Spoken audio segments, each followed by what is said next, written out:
The chairman, I thank all those colleagues and friends who helped organize this meeting, and I thank you for coming in this very hot afternoon of summer. And it shows that the issue of Iranian-Pakistan relationship is important to all of us. I'm happy to see such wonderful people here and this interest. And this interest is reflective of what Pakistan is, and Pakistan is so dear to us, and we really appreciate what Pakistan is, and I'm so happy emotionally. But let me stop my emotion and go to my analysis today. Since His Excellency introduced me as an ambassador, you know, of course I was an ambassador, but if I want to talk ambassadorly, I should be very cautious, over-cautious. Of course, by nature I'm cautious, but you know, but when you are ambassador, your words, your smiles, you're sitting the way that you are, sometimes maybe not natural and a little bit artificial, of course, artificial for good purposes. And this is why I like to have a disclaimer that what I say today is my own. It is not the official, let's say, governmental position. Do I understand and I know the governmental lines, and let me stay in this scholarly framework. And Mr. Chairman, usually I do it by a joke to support my disclaimer. And of course, a couple of my colleagues who have been with me should have memorized the jokes that I have told them on the differentiation between different set of individuals, including the scholars and ambassadors. But this one I like, and I give you 1 second to think for the answer. Of course, it's a joke. Do you know what's the difference between a camel? Camel. An ambassador and a scholar. Can you imagine for a second? A camel can work and not drink for a month in the deserts, and nothing will happen. Huh? And ambassadors can drink for a month and not work. And nothing will happen. Huh? And the scholars can have lectures, conferences, round tables, and nothing will happen. Huh? So in that context, thank you. That's a good one. This is the most important part. With this, let's say, disclaimer, I go to the subject of Iranian-Pakistan relationship from my own, let's say, pseudo-scholarly perspective. I don't call it a scholarly completely because of many factors. I raised one question, that how this relationship should be looked, at least from one angle, which brings a much broader perspective. My answer to this question is very easy in a way. It starts with a global perspective, and then comes down to the very bilateral level. And I have framed it in a conceptual framework, which is very easy to remember, and that is A, assessment of the situation globally and how it impacts us, and B, I will go to the bounds, and C, I will go to how cooperation is necessary on the relationship. But the first part would consume more, because I think here is very scholarly and policy debate, and His Excellency was telling me very briefly that we are in the business of production of understanding of international affairs. So the focus is on the production of understanding of international affairs. How today international politics looks like. Look at what's happening all over the world, not just in our region. There is much news focus on our region, but let's have a more global. What's happening globally? I conceptualize them with triple T. First is turmoil in all levels. You see turmoils in different shapes and formats everywhere. You have conflicts, civil wars, proxy wars, you have killings, terrorist actions. It's not exclusive to one place. It is suggestive of the fact that turmoil is everywhere. On the very specific meaning of violence and extremism and how there is no normalcy seen here and there. Furthermore, turmoil is not just on the violent actions that we see, turmoil in institutions. Now, some of the major global and continental institutions are in turmoil. Look at what happened to EU. The exit of UK is not an easy issue. It has created a lot of shocks and ripple effects. It's still to be gauged, and we don't know what the outcome is. The ripple effect of this decision, this referendum, I think is creating qualitative turmoil. It's not just like a suicidal bomb action, but it is creating turmoil in Europe. Furthermore, I think turmoil, this one is much more important than the other two. Turmoil is in the mentalities. Now you can't see that much organized mentalities by politicians. Today they have one position, tomorrow they have another position. And you don't see solid backgrounds. And I think the best example of this turmoil in mentality is to become the President of the United States, Donald Trump. He is turmoiled in his mentality. His mentality is the total depiction of turmoil. On the positions that he takes, on the way that he acts, I think it's not just a personal issue.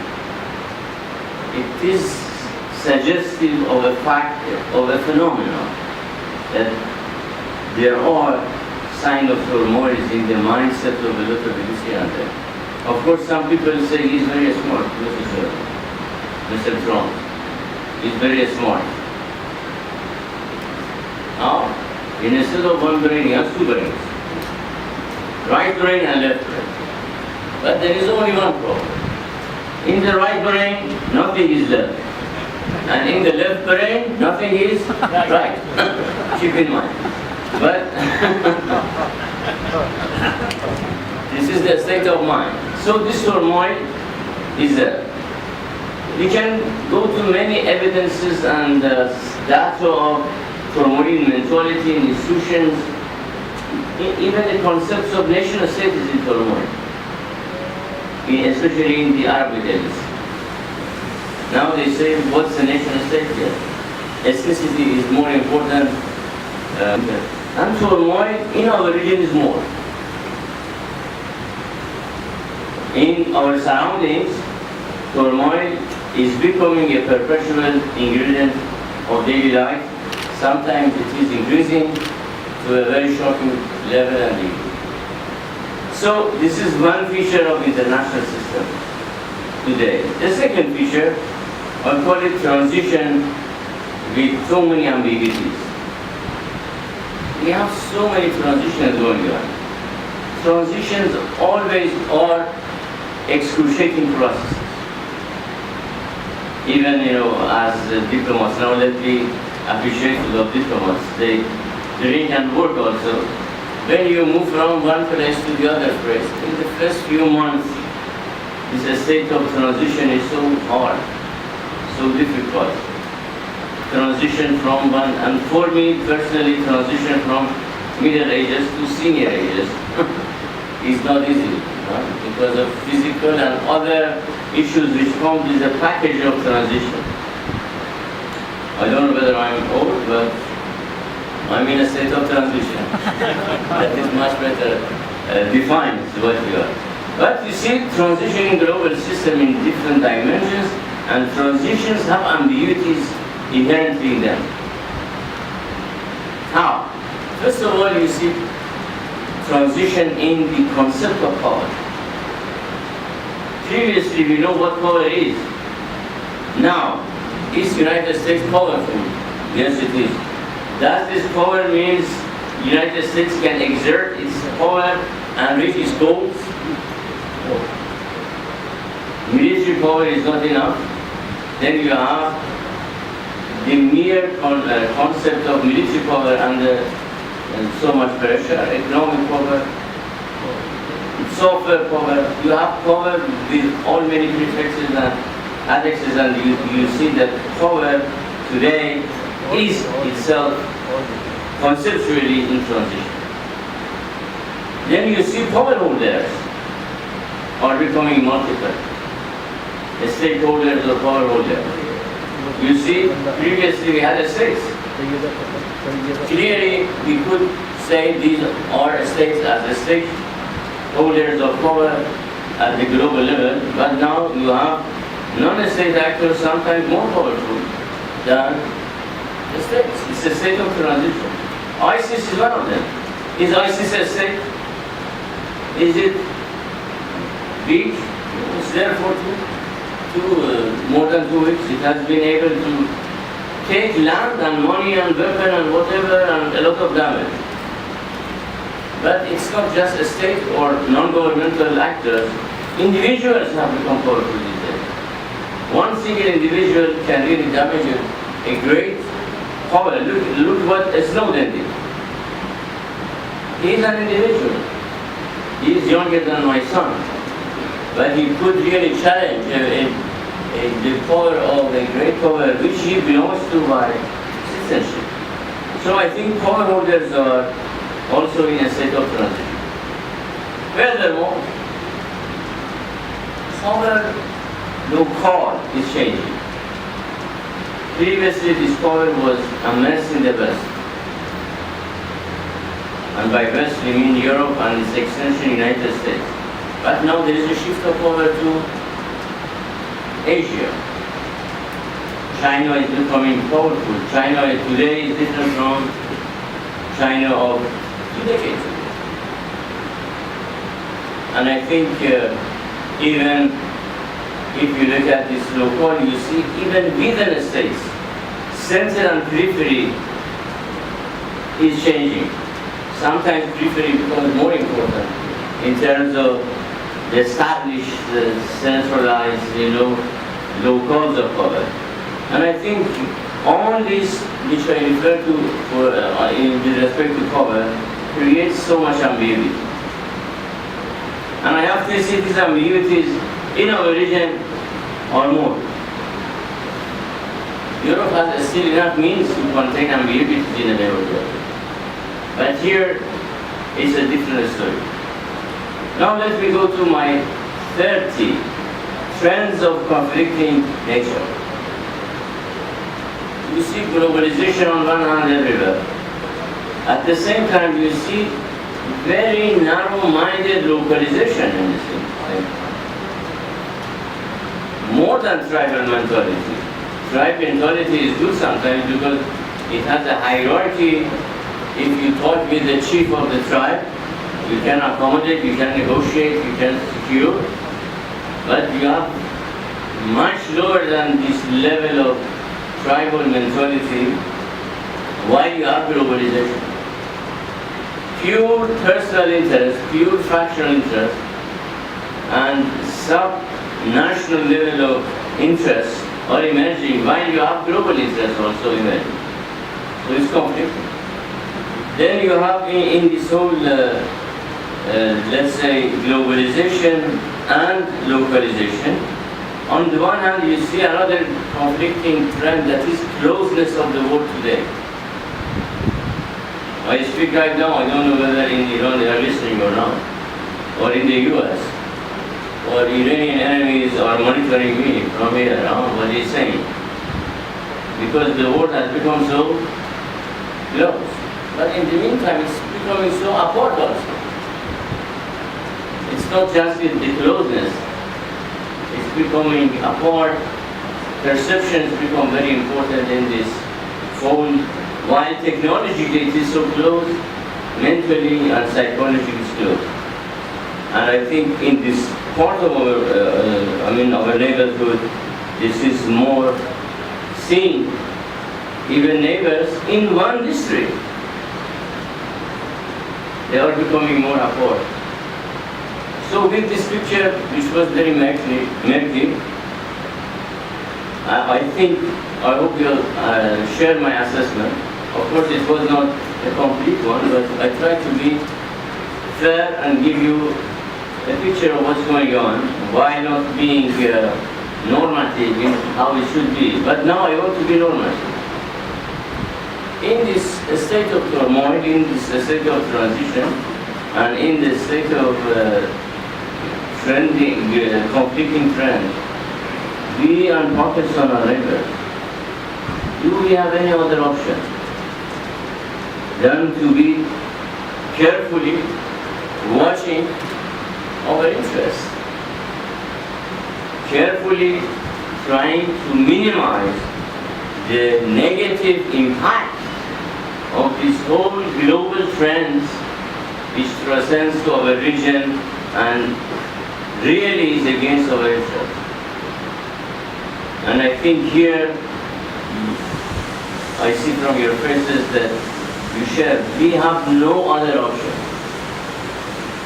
There is not one single, let's say, phrase you can even modify. In such a difficult time, which is difficult for everybody, we two neighbors have no other option than to work much more than before together for our survival, for our security and for our well-being and for preservation of our heritage. So this was my aim in assessing the situation of how we need each other at this time to really secure and insulate our nation from these trivial levels of ambiguities and ancillarities and contradictions. We are touched by this wave of, let's say, turmoil in different ways and by different transitions and different conflicting trends. Now, if A is clear, let me go to my B, the bounds that we have. I think the bounds that we have are very unique and should be appreciated. Our bounds is not just by chance we are neighbors. We are special neighbors to each other. And the bounds are not, we have a very good neighbor called Armenia. We have good bounds. But you cannot compare what we have, what bounds we have with you compared with the rest of our neighbors. We are not in the scarcity of neighbors. You know how many we have? 15. And then the second most neighbor nation on earth. And there are many, and very diverse in their strength. But when I really look analytically, I see the bounds with Pakistan is unique. How? It is religious bounds. It is civilizational bounds. It is linguistic bound.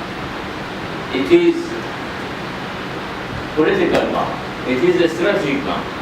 It is economic bound. And the list goes on. And today I noticed there is even a think tank bound. Yeah. Look, these people have come here. I'm sure you don't come for other topics of international nation if it is not interesting for you. But Iran is interesting. It shows that even on a very, let's say, specialized level, these bounds are so important.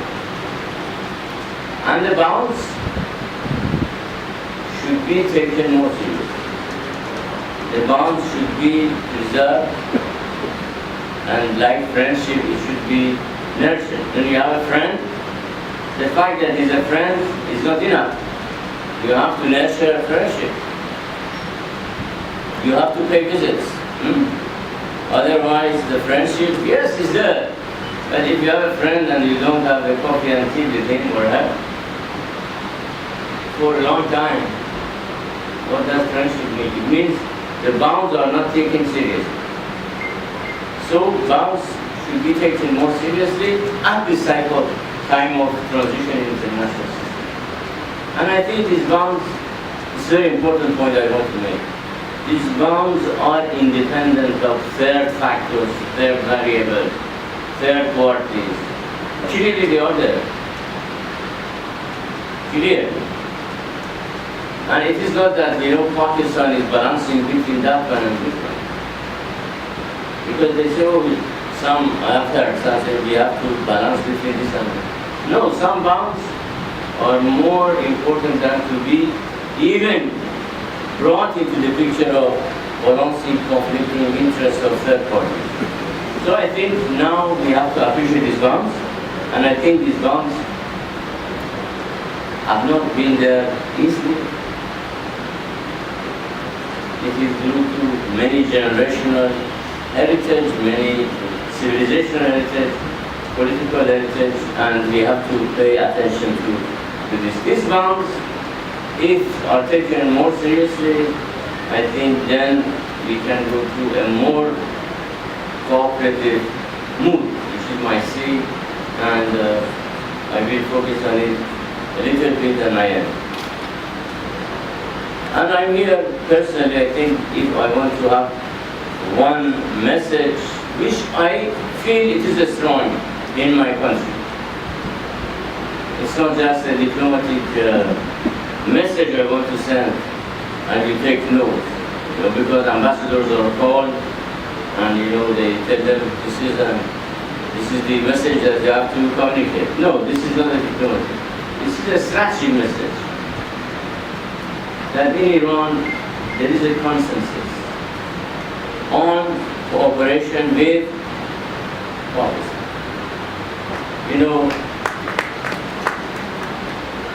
I am part of a lot of foreign policy discussions. One of the symptoms of becoming old is you get invited here and there. And you cannot make all of them, of course, but it's good to go to different places. I have never heard in all this foreign policy debate, and Iran is a very debating society. It is not a closed society.